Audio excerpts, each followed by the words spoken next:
H-1B వీసాల మాటున అమెరికాలోని ఉద్యోగాలను భారతీయులు కొల్లగొడుతున్నారని మిస్సౌరీ సెనేటర్ ఎరిక్ ష్మిట్ విమర్శించారు. అమెరికన్లకు ఉద్యోగాలు రాకుండా చేస్తున్నారని అక్కసు వెళ్లగక్కారు. ప్రపంచవ్యాప్తంగా వీసాల మాఫియా నడుస్తోందని, వాళ్లకు హైదరాబాద్లో ఒక వీసాల దేవాలయం ఉందని చిలుకూరు బాలాజీ దేవాలయాన్ని ఉద్దేశించి వివాదాస్పద వ్యాఖ్యలు చేశారు. భారతీయులపై, ముఖ్యంగా హైదరాబాదీయులపై వరుస ట్వీట్లతో ఆయన తన అక్కసునంతా వెళ్లగక్కారు.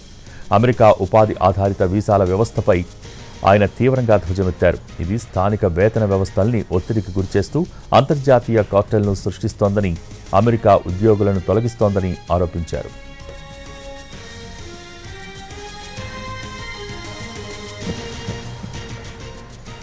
H-1B, L-1, F-1, OPTలు అమెరికన్లను నిర్వీర్యం చేస్తున్నాయని విమర్శించారు. ఈ వీసా కార్టెల్కు ఒక వీసాల దేవాలయం ఉందని, వేల మంది ఈ ఆలయం చుట్టూ తిరుగుతుంటారని వ్యాఖ్యానించారు. అమెరికా వర్క్ వీసాలు లభించేలా పాస్పోర్ట్లకు ఆశీర్వాదం తీసుకుంటుంటారు అని ష్మిట్ తెలిపారు. చిలుకూరు బాలాజీ ఆలయం చిత్రాన్ని తన పోస్టులో ఉంచారు. ఇదే వీసాల దేవాలయమని, భారతీయులతో పాటు వీసా కార్టెల్ అమెరికా వీసాల కోసం ఇక్కడ పూజలు చేస్తుంటారని పేర్కొన్నారు. ఇప్పుడు $1 బిలియన్ డబ్బు ఏఐ శిక్షణ కోసం భారత్కు వెళ్తోందని, దీనికి అమెరికా సబ్సిడీలు ఇస్తోందని మండిపడ్డారు.